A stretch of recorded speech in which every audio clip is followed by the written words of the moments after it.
እንደው እባካችሁ ባይደንቃችሁ እንኳን አታቃሉት፣ ባይገርማችሁ እንኳን አታርክሱት። በጣም ነው የሚደንቀው። በሰማይ ላይ አውጥቶ ትወልጅኛለሽ ብሎ ሹክ ብሎ መናገር የሚችለው ክርስቶስ መልአኩን ልኮ መሬት ላይ ያወረደው ለምን ይመስላችኋል? በሰማይ ላይ ሁሉን ጣጣቆ ጨርሶ ማውረድ ይችል ነበር እናቱን። ሰማይ ድረስ ያላወጣት መሬት ላይ የምትመላለስ ተአምር እንዳለች ልብ እንድንል።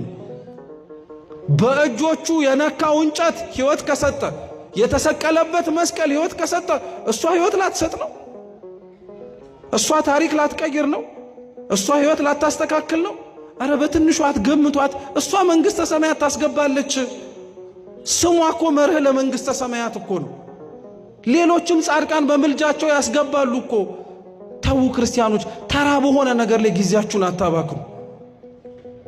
እውነት የቤተ ክርስቲያናችንን ንጹህ የሆነውን ትምህርት ቁጭ ብለን እንስማ።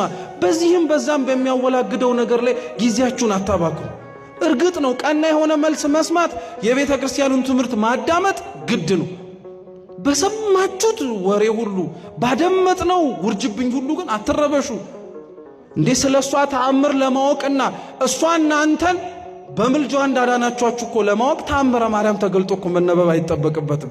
እናንተ ራሳችሁ እኮ ያልተገለጣችሁና ያልተነበባችሁ የሷ ተአምር የተጻፈባችሁ ገጾች ናቸው።